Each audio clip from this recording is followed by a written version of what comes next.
Bonjour, gente. Tá me ouvindo? Bom dia. Bonjour. E aí, gente, bom dia. Bom dia, bom Bonjour. dia. Bom Senhor dia. Marcial, Como é que vocês estão? cara, hoje tá foda. Tá chovendo desde 2 horas da manhã, não para não. Bom dia. E E aí, Bonjour. Evandro?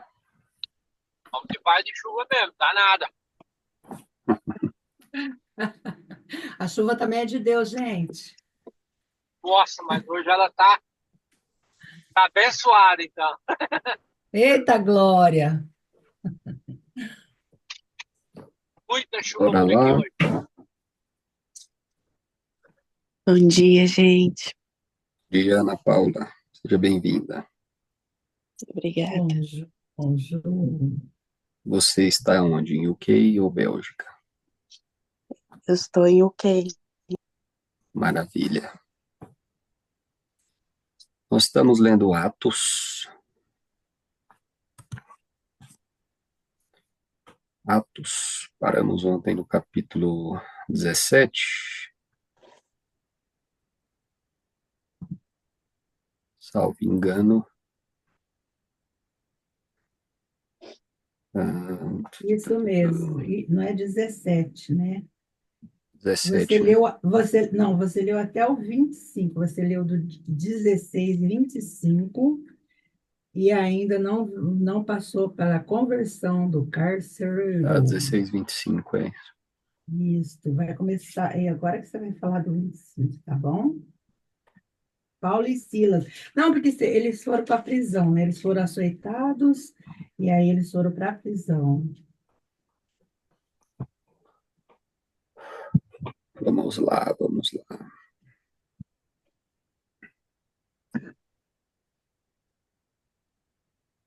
Bom dia.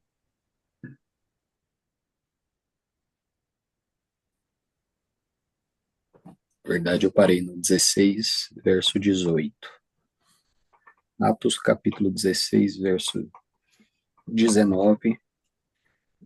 E vendo seus senhores que a esperança do seu lucro estava perdida, prenderam Paulo e Silas e os levaram à praça, à presença dos magistrados. E apresentando-os aos magistrados, disseram: Estes homens, sendo judeus, perturbaram a nossa cidade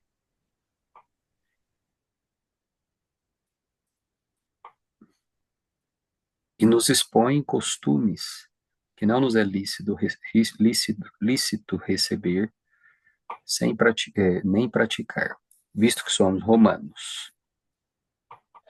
E a multidão se levantou unida contra eles, e os magistrados, rasgando-lhes as vestes, mandaram açoitá-los com varas. Quem está entrando aí, Atos 16, 23. E havendo-lhes dado muitos açoites, os lançaram na prisão, mandando ao carcereiro que os guardassem com segurança.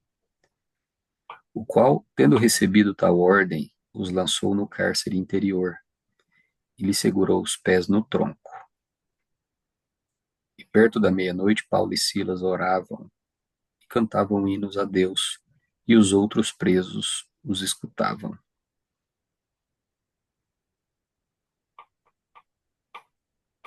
Para mim, um dos comportamentos mais interessantes a se moldar aqui no livro de Atos é esse famoso cenário de Paulo e Silas na prisão.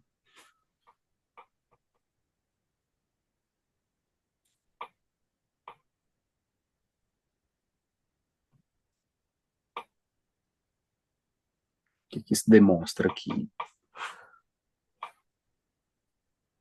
Não era o melhor lugar para cantarem hinos ao Senhor. A circunstância era contrária a todo tipo de esse sentimento deles aqui de júbilo, né? Entretanto, acredito que eles estavam com os olhos fixados no propósito. Todas as vezes que a gente passa uma situação complicada, o propósito ele é como aquela corda que nós agarramos no meio do oceano, nada nos move dela.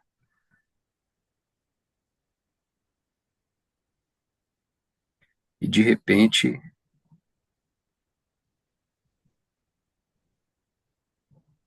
verso 26, e de repente sobreveio um tão grande terremoto que os alicerces do cárcere se moveram, e logo se abriram todas as portas e foram soltas as prisões de todos. E acordando o carcereiro e vendo abertas as portas da prisão, tirou a espada e quis matar-se, cuidando que os presos já tinham fugido. Mas Paulo clamou com grande voz, dizendo: Não se faças nenhum mal, que todos aqui estamos. E pedindo luz, saltou dentro,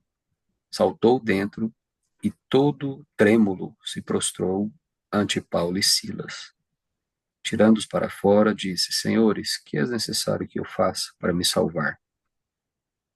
E eles disseram: Crês no Senhor Jesus Cristo, serás salvo tu e tua casa. E lhes pregavam a palavra do Senhor e a todos os que estavam em sua casa. Tomando-os ele consigo, naquela mesma noite, levou-lhes os vergões, e logo foi batizado ele e todos os seus. E levando-os à sua casa, lhes pôs à mesa, e na sua crença em Deus, alegrou-se com toda a sua casa. E sendo já dia, os magistrados mandaram quadrilheiros, dizendo: Soltai aqueles homens. O carcereiro anunciou a Paulo essas palavras, dizendo: Os magistrados mandaram que vos soltasse. Agora, pois, saí e ide em paz. Mas Paulo replicou: Açoitaram-nos publicamente, e sem sermos condenados, sendo homens romanos, nos lançaram na prisão, e agora, encobertamente, nos lançam fora? Não será assim, mas venham eles mesmos e tirem-nos para fora. E os quadrilheiros foram dizer aos magistrados essas palavras. E eles temeram, ouvindo que eram romanos. E vindo eles, dirigiram súplicas, e tirando-os para fora, lhes pediram que saísse da cidade. Verso 40. E saindo da prisão, entraram em casa de Lídia. Vendo os irmãos, os confortaram e depois partiram.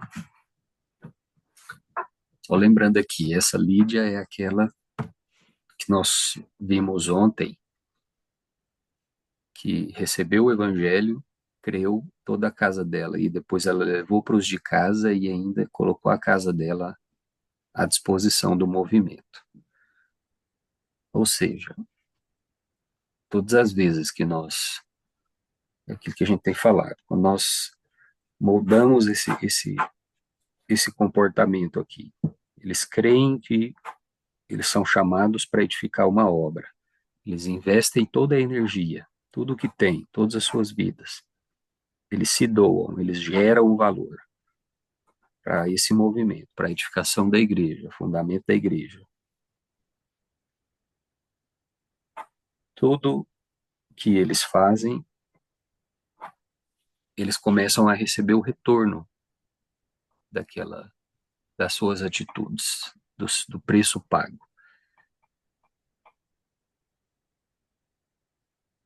Essa mulher que recebeu a palavra que eles liberaram é a mesma que os acolheram. Casa dele. O tempo todo, essas pessoas que recebiam, elas compartilhavam com os de casa. Toda a obra, ela começa com os de dentro. Começa com os mais próximos. A obra de Deus, ela sempre começa com os de dentro. Tudo começa com os de dentro. Então, quando nós olhamos para a escatologia, por exemplo, quando o Senhor vai julgar todo mundo, o primeiro povo que ele vai julgar são os de dentro, são os cristãos, são os da casa. Nós nunca julgamos ou queremos fazer algo com as pessoas de fora antes que o façamos com os de dentro. A nossa realidade, isso fala da realidade. Termos uma vida de realidade, a realidade ela é expressa. E se nós queremos expressar alguma coisa para o mundo, para outras pessoas, a expressão, ela é uma expressão da realidade. A imagem que nós passamos é a imagem da realidade.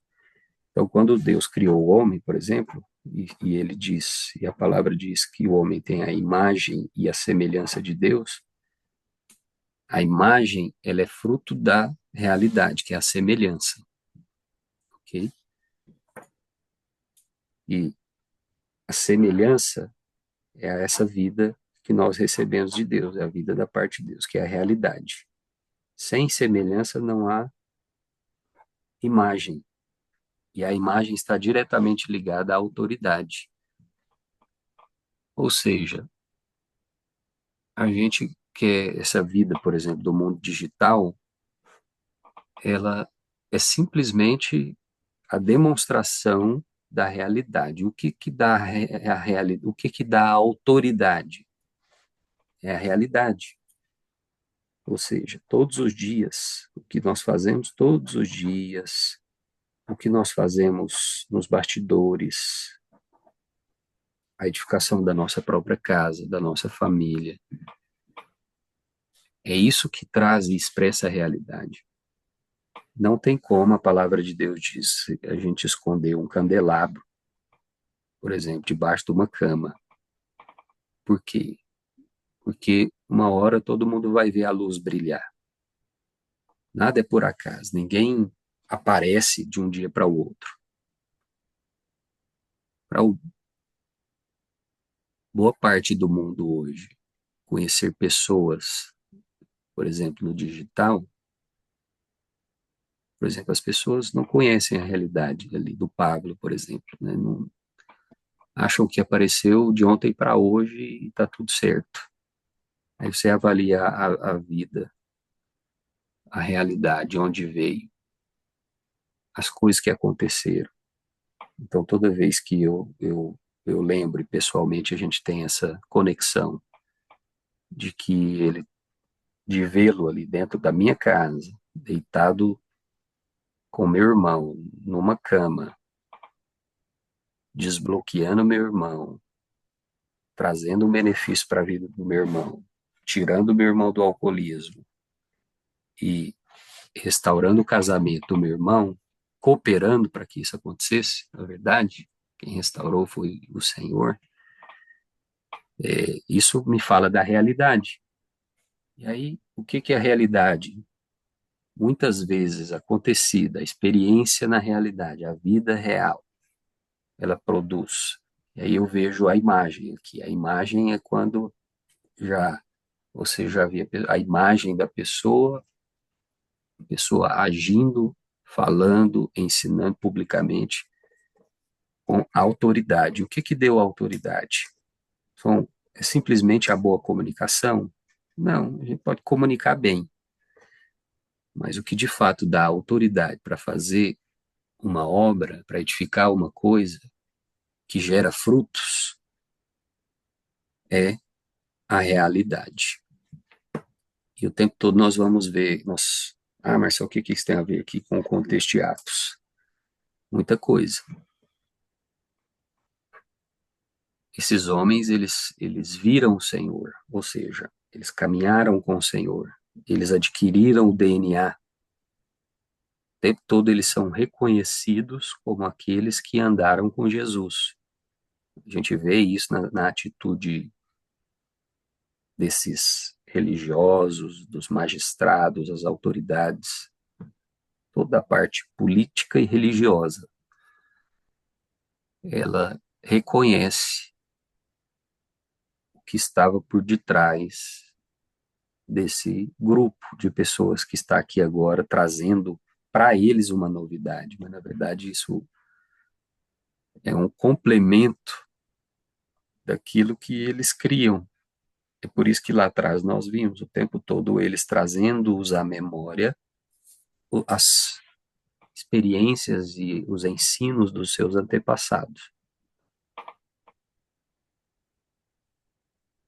Só que toda vez que eu tento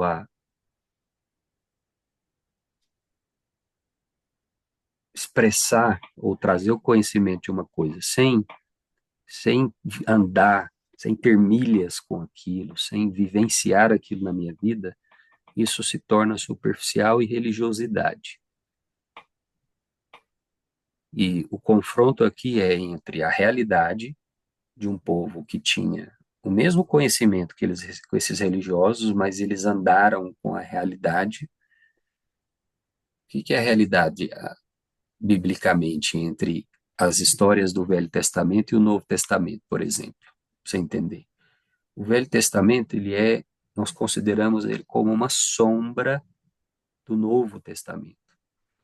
Então, tudo aquilo que era prometido antes no Velho Testamento se cumpriu com relação através da pessoa de Jesus no Novo Testamento. Essas pessoas, elas tinham apenas a teoria, apenas a sombra. E aí, de repente, vem um grupo que viveu a realidade, e aí eu te pergunto, quem tem mais autoridade?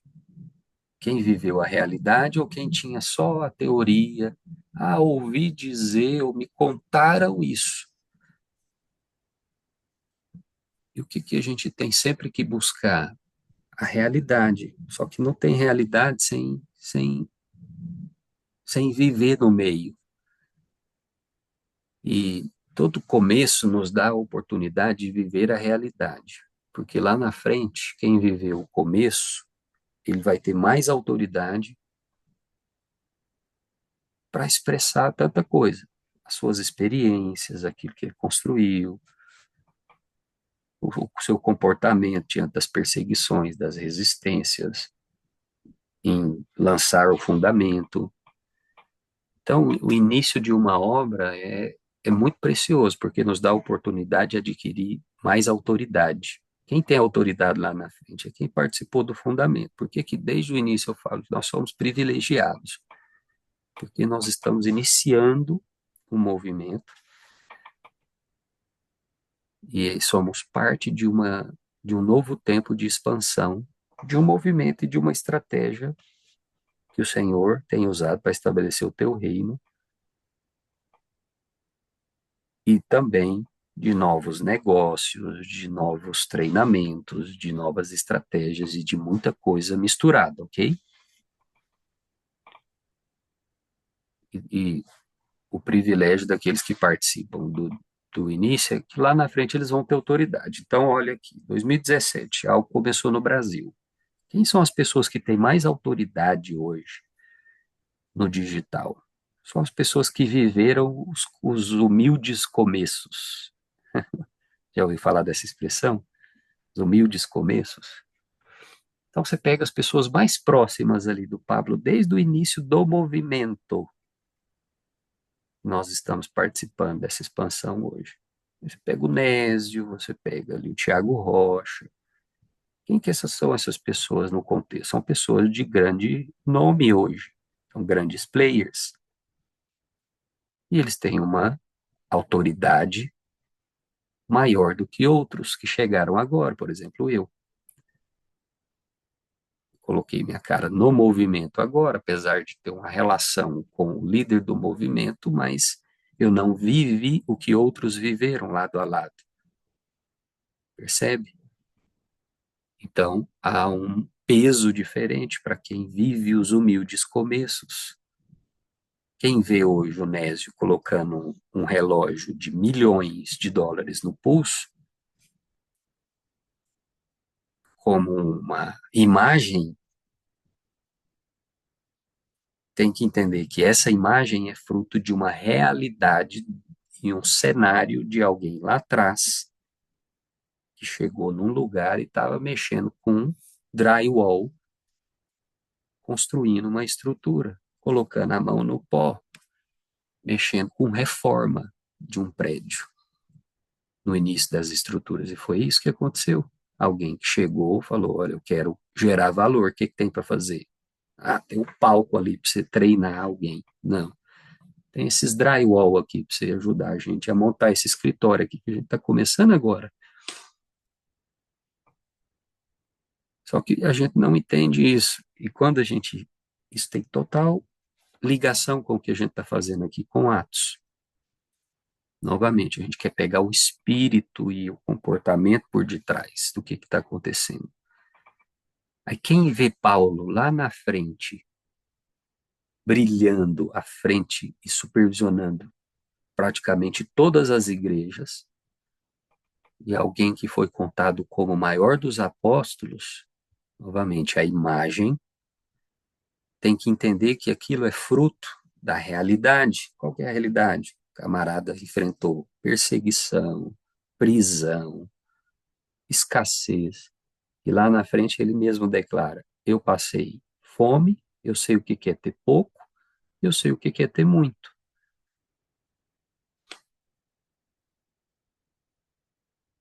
Então nós estamos vendo um cenário aqui muito importante. E aí, por que que alguém consegue passar por uma tribulação complicada e louvar a Deus? Porque os olhos dele não estão fitos na realidade. Ele está vendo já a imagem. Lá na frente, ele antecipa a imagem.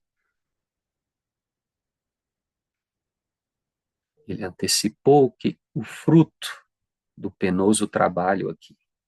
Então, eu acredito que o que fez Paulo e Silas louvar é que eles conseguiram vislumbrar o propósito, aquelas muitas igrejas já plantadas, acontecendo, aqueles muitos movimentos em vários lugares do mundo. E eles então fecharam os olhos e começaram a louvar.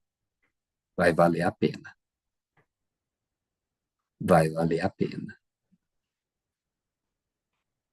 Entendeu?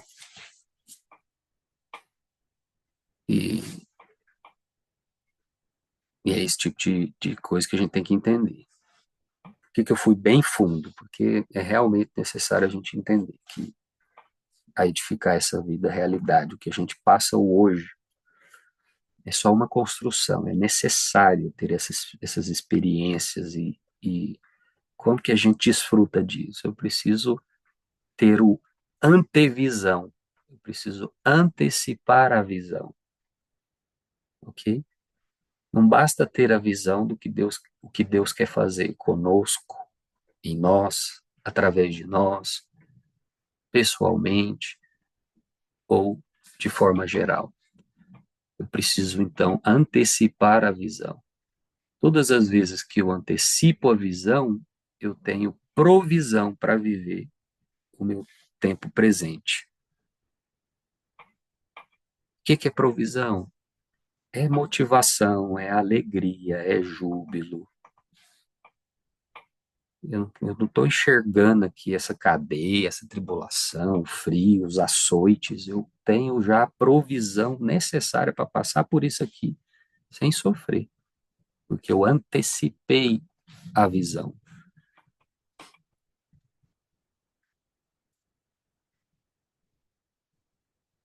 Capítulo 17. E passando por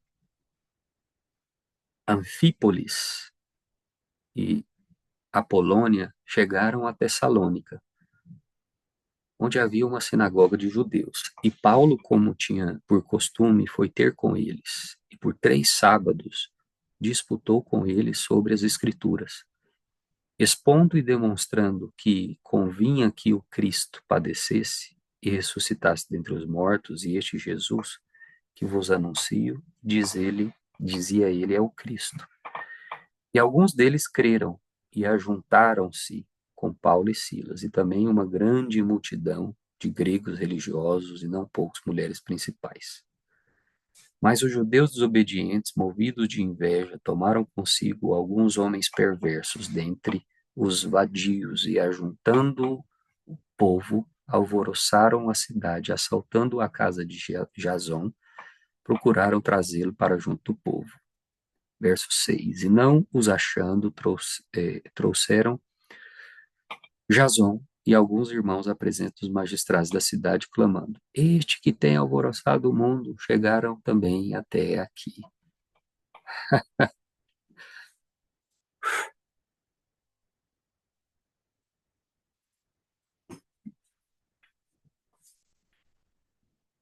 Essa é uma das frases na Bíblia que mais falam comigo. Muita gente passa isso aqui, lê e não sente nada.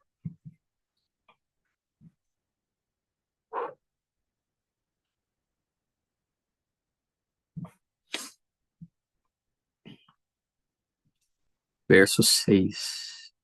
Escreve isso aí, tira isso aí da Bíblia, prega no seu quarto, onde você quiser, no seu coração, principalmente. Estes que têm alvoroçado o mundo chegaram também até aqui. O que quer dizer isso, Marcial? Por que isso te marca tanto?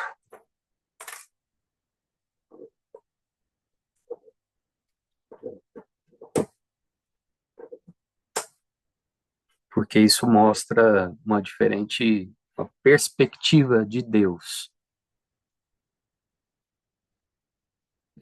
para nós, nessa questão aqui.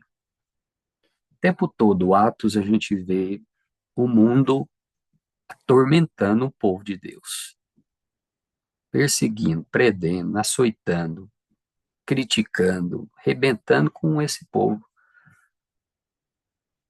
E essa é a perspectiva, a lente natural das coisas.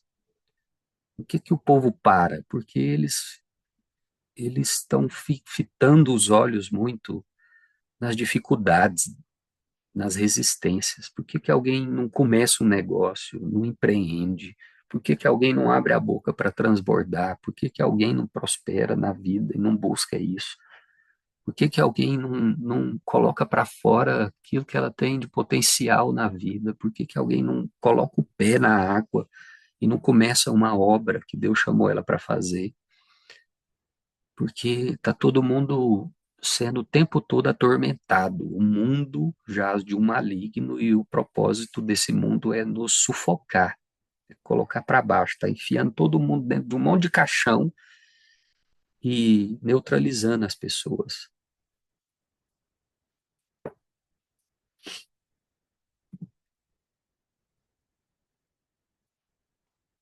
Olha, Ana Paula disse que eu me culpava muito até 2 semanas, mas sendo mentorada pelo Rafael e ele, uma simples conversa, eles me mostraram que foi necessário passar por essa experiência para que hoje eu possa falar para as pessoas que estão onde eu estou ou estive. E bom, é isso mesmo. Sem realidade não há imagem ou não há autoridade. Escreve aí. Imagem é igual autoridade. E o mundo está sufocando o tempo todo as pessoas. E o povo de Deus que tem tanto potencial fica ali com os olhos fitos nisso. E fica cada vez mais pior a situação. Todas as vezes que eu fico olhando os problemas, eu paraliso na vida. Hoje falta poucos dias para a gente fazer um evento, sair do caixão aqui. Se eu for olhar para os problemas, eu estava parado, na cama, acamado já. Mas quando você troca a lente e fica com os olhos fitos, consegue antever a visão, fitar os olhos no provedor, naquele que chamou, e você começa a experimentar de um outro sentimento. O que é a fé? É a certeza das coisas que se esperam. e a convicção de fatos que eu não estou vendo. Eu ter convicção de alguma coisa que eu não estou vendo é complicado. Eu só posso ter convicção daquilo que eu vejo, porque isso faz parte da natureza. Todo mundo fala mal de Tomé, né? Mas todo mundo é Tomé e tem a natureza de Tomé. A gente julga Tomé porque eu não julgo Tomé. Eu só aprendo com Tomé. Eu só falo, Tomé não conseguiu praticar a antevisão. E ele está tudo certo, ele só estava vivendo quem ele é e eu sou igual a ele. Se eu não conseguir antever aquilo que Deus vai fazer, eu também não vou ter fé, eu vou querer ver só o hoje. O que vai me dar convicção é aquilo que eu vejo com os meus olhos naturais. Então, para ter uma diferente reação, nós precisamos ter uma perspectiva diferente da coisa. E o que mais me marca aqui é a perspectiva desses grandes homens aqui e a vida deles. E aí vem o reconhecimento das outras pessoas. Na verdade, não é o mundo que está alvoroçando o povo de Deus. O propósito de Deus é que o povo dele traga um alvoroço a esse mundo. É o oposto. Você está entendendo? Nós temos nas nossas mãos, e nós que temos a autoridade para trazer um alvoroço. Ah, Marcelo, então nós vamos fazer terrorismo aí no mundo. Não. Entenda bem o que eu estou te dizendo. Nós vamos trazer confronto com aquilo que a gente faz. E não é indo para a rua mostrar partes íntimas e trazer as ideias da minha cabeça caída e tentar enfiá-las goela abaixo na sociedade, como acontece com ativistas no mundo hoje, que vivem com várias ideologias. Não é esse tipo, isso aí vai contra, na verdade. Como que nós confrontamos o mundo? Com o nosso estilo de vida, expressando e transbordando a nossa fé e trazendo a base da nossa crença, sendo ricos, entendendo completamente isso, andando com o Senhor, tendo a realidade e expressando a realidade. Por que essa prática devocional é importante? Porque isso fala da caminhada. Todos os dias eu estou andando com o Senhor. O que a palavra de Deus diz? Em João, o princípio era o verbo, não, que o verbo é o próprio Senhor. Que no princípio era o verbo era Deus e o verbo estava com Deus. Então, a palavra e Jesus são os mesmos. Quando eu caminho com a palavra, quando eu tenho quilometragens de experiência com a palavra, eu estou caminhando com Jesus. Então, não há nenhuma diferenciação entre nós e esse povo que de fato viu o Senhor. Nós também podemos ser reconhecidos como aqueles que andaram com o Senhor, se estamos vivenciando a palavra, trazendo a palavra para a nossa vida todos os dias. E não simplesmente lendo a palavra. Então, nós fomos chamados para sermos estes que têm alvoroçado o mundo, que têm incomodado o mundo, que têm confrontado o mundo. E seria muito bom, e vai ser muito bom, e é muito bom quando as pessoas disserem a respeito de nós. Estes que têm feito um caos lá no Brasil, chegaram agora aqui também na Europa. Esse povo aí que tem entrado, salvado um monte de gente, transformado e restaurado um monte de casamento, não tem nem plaquinha escrito nome de igreja, mas são a igreja, estão com as igrejas, não tem nada contra, eles também chegaram até aqui.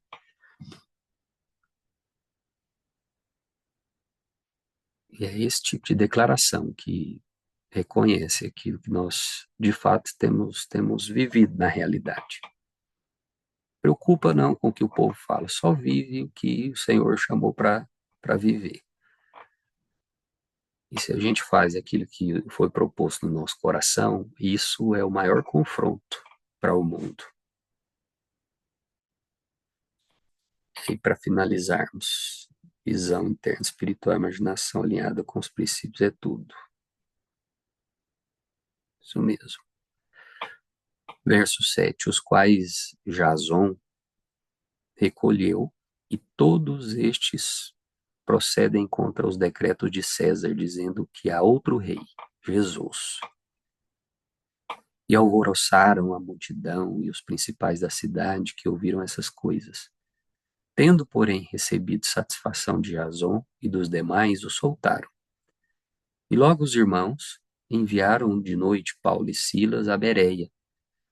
E eles chegaram lá, foram à sinagoga dos judeus. Ora, estes foram mais nobres do que os que estavam em Tessalônica, porque de bom grado receberam a palavra, examinando cada dia as Escrituras, se essas coisas eram assim. É por isso que a gente tem que viver, vivenciar e sermos ricos da palavra. Porque nós teremos diferentes públicos sempre nos ouvindo. E nós não fomos chamados para falar somente para os gentios, aqueles que não sabem, nem têm a palavra. Nós fomos chamados para falar para todo mundo. E no meio do todo mundo existem aquelas pessoas que conhecem a palavra. Elas são letradas na palavra. E lembre-se, acho que há alguns dias alguém perguntou aqui, Marcial, como é que eu falo de Deus para uma pessoa, para um ateu?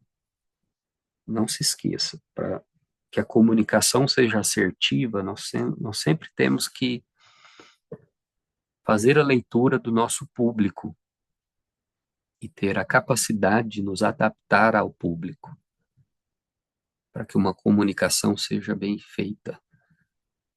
E para comunicar a nossa fé, a nossa mensagem, nós temos que personalizá-la para cada público. Alguém que está com os olhos fitos no natural, então tem que falar de coisas naturais.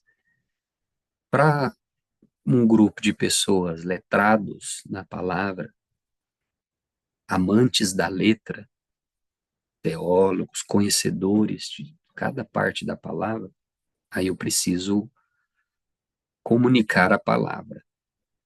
Eu preciso saber exatamente a palavra, porque nós seremos testados nisso diante desse povo. Entende? Por isso que é importante estudar. E aqui esse grupo de irmãos, nós chamamos os cristãos de Bereia, ou os bereanos, eles eram um grupo de pessoas letradas. Ou seja, eles entendiam que o que estava acontecendo não era uma coisa fora da palavra, só que eles iam na palavra para examinar exatamente tudo o que estava acontecendo. Nós temos que ter esse tipo de característica também. Tudo que nós ouvirmos de alguém, aprendermos, adquirirmos, toda observação, a palavra deve sempre ser o crivo, ou seja, nós devemos sempre ter a lente da palavra para julgar todas as coisas, ações, atitudes, motivação, porque a palavra ela nos dá a direção, como Davi disse, lâmpada para os nossos pés é a palavra. Ela traz a luz e nos mostra a verdadeira motivação e tanta coisa. Traz as claras coisas que estão escondidas. Então, existem esses dois aspectos. Precisamos aprender a ser como os de Bereia.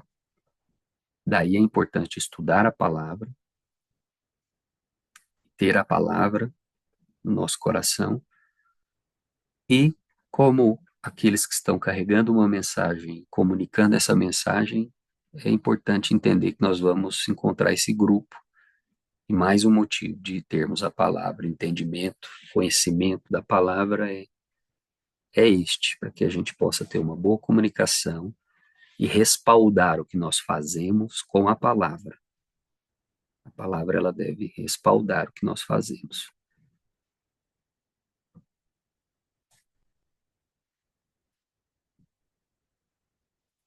É um dos maiores motivos que fizeram Paulo um dos maiores apóstolos.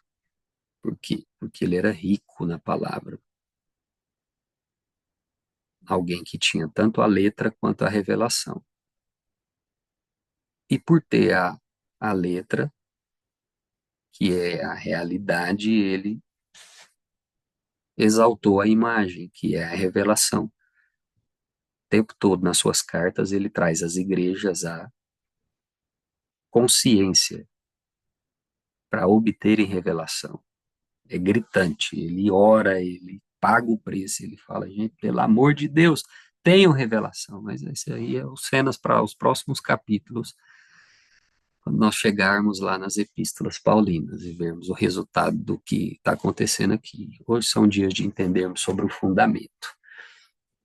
Vamos fazer o nosso boot. Antes de fazer o boot, quero falar que ontem de noite já confirmamos o nosso lugar para o Saia do Caixão. Já está confirmado.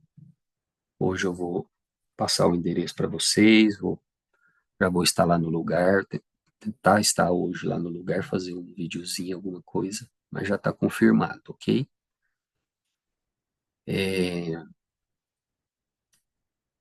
Vamos fazer isso. Queria que você fechasse seus olhos e praticasse essa antevisão hoje. Não sei o que te incomoda. Esquece agora o rolê do nosso grupo aqui, questão da plataforma e o rolê do grupo. Pensa agora em você, o seu projeto de vida. O que Deus está fazendo com você, te chamando para fazer, o que está diante de você, a sua visão, a visão que Deus te deu para cada um aqui. É importante cada um entender a visão que Deus está te dando, porque nós só somos um movimento forte se formos composto por indivíduos fortes, que estão vivendo o seu propósito de vida. É incoerente ter um movimento onde as pessoas estão ali fazendo uma coisa para um movimento ou para alguém e ela mesmo está perdida na sua vida pessoal. Não é isso que a gente está chamando. Infelizmente, vários movimentos eles funcionam assim. Mas eu quero te falar que nesse movimento não. Se você não está inteiro e não há integridade no nosso meio, o movimento ele perde a força. E nós somos um ajuntamento de gente que está vivendo o propósito, que entendeu que está nesse mundo para prosperar, que está prosperando. Quando a gente se ajunta, aí o negócio fica forte. É um ajuntamento de energia só positiva, de gente que só tem coisa e valor para gerar. Aí não tem como não explodir. Então, com os olhos fechados, agora tenta aplicar o seu coração lá na frente, assim. Talvez você vai viajar alguns anos, e aí você vai exercitar essa mentalização. Você traz aquilo que o seu coração captar, entenda, a direção correta desse circuito é o seu coração vai captar imagens, você vai compreendê-las com a sua mente. Não é o inverso. A nossa mente, ela tende a trazer imagens distorcidas, que vai gerar medo, e ela coloca no meio do caminho todos os obstáculos antes de você conseguir visualizar o final do propósito. Mas o coração, ele consegue te mostrar. Mesmo que essa imagem esteja um pouco ofuscada, se imagina agora pegando um pano, como se você estivesse olhando um vidro que está ali embaçado, você vai pegando esse pano e vai limpando, vai tirando todo aquilo que faz o vidro estar embaçado e te impedir de enxergar com todas as cores aquilo que está diante de você daqui a alguns anos. E você não fica mais, não está mais contente em só visualizar aquilo. Agora você está dentro desse carro, conseguiu ver com todas as cores o que está do lado de lá do vidro.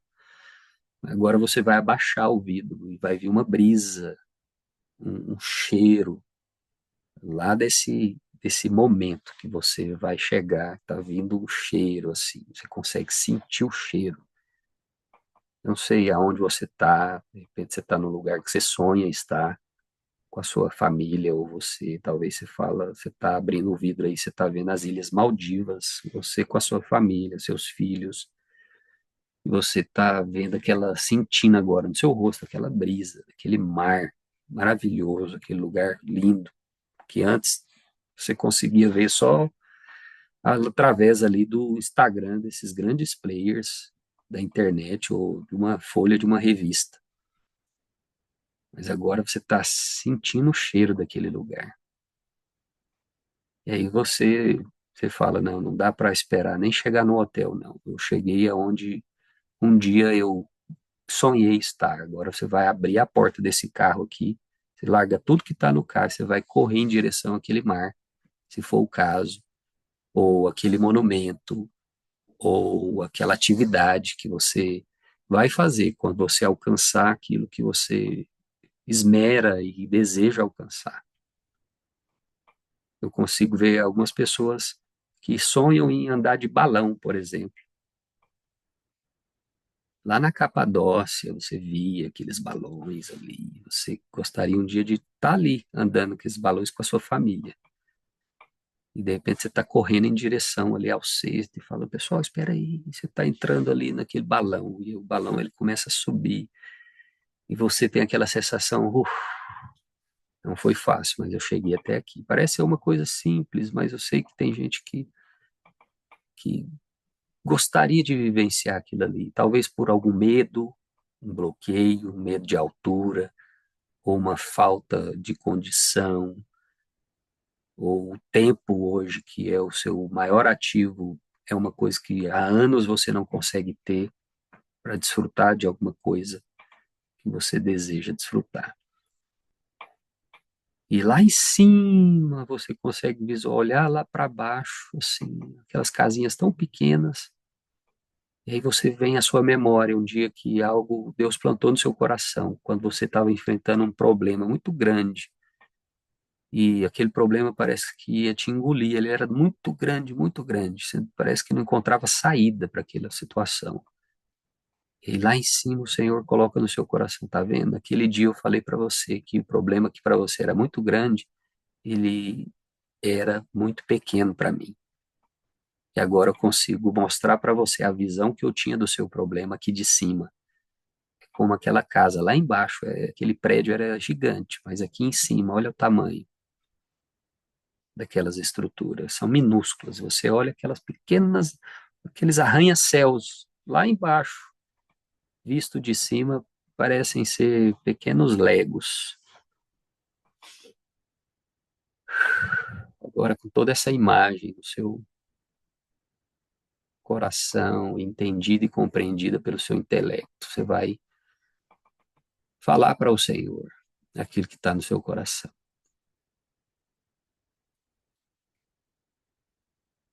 Você vai agradecer, você vai dar um grito no seu coração aí, da sua forma de vitória, de júbilo.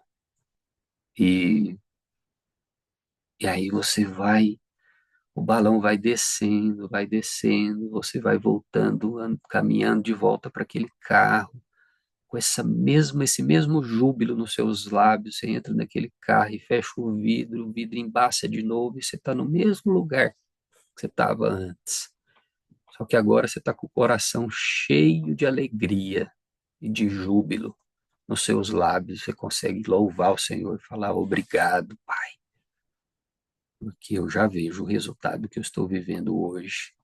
E é esse tipo de coisa que me faz continuar a caminhada.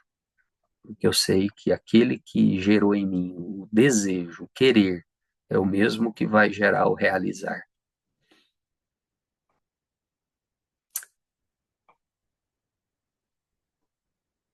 Obrigado, Senhor, porque o Senhor é bom. E as suas palavras, elas são vida para nós. Obrigado por esse tempo precioso que nós passamos aqui com a tua palavra e dela recebemos direção, luz, vida. Obrigado porque nós temos a possibilidade de moldar esses grandes homens que lá atrás perseveraram, unânimes, estabeleceram as estacas, os fundamentos, e hoje nós somos frutos desse movimento desses grandes homens que andaram com o Senhor. E nós temos o privilégio de continuar essa boa obra. Obrigado porque o Senhor nos dá estratégias, obrigado porque o Senhor nos tirou de um meio fechado, limitado, uma crença limitada, e hoje tem nos dado o conhecimento de tanta coisa que, na verdade, faz parte do teu reino, e tem nos levantado para estabelecer isso na vida de outras pessoas em outros lugares. Obrigado por esse dia, mais esse dia que já começou. Obrigado por essa chuva que está caindo. Obrigado por ter nos colocado nesse lugar, por esse clima, tem os seus benefícios. Obrigado por tudo. Nós conseguimos te agradecer e te louvar por todas as coisas hoje. Nós queremos que hoje seja um dia de louvor. Nós vamos trocar as palavras de murmuração, de reclamação. Nós trocamos agora a lente e a perspectiva da situação atual, do problema, da crise, da falta, da escassez, de qualquer situação que nos incomoda. Nós conseguimos te louvar hoje, porque nós vimos o propósito. Em nome de Jesus. Amém. Aleluia. É isso aí. Bora lá, gente. Reinar, governar, dominar, tomar essa Amém, glória a Deus. herança. Gente, o Bom dia a universo é todos. só uma bolinha assim, ó, que eu visualizei, meu pai, é muito bom. Deus me mostrou uma coisa muito boa. O universo é só uma bolinha. Que bom. Vamos lá, então. Excepcional dia para vocês aí. Bom dia. Glória a Deus. Tamo Tenha um juntos. excelente dia. Bora Bom pra dia a cima. todos. Bora, bora, gente. Bora. Tchau. Alô! Tchau.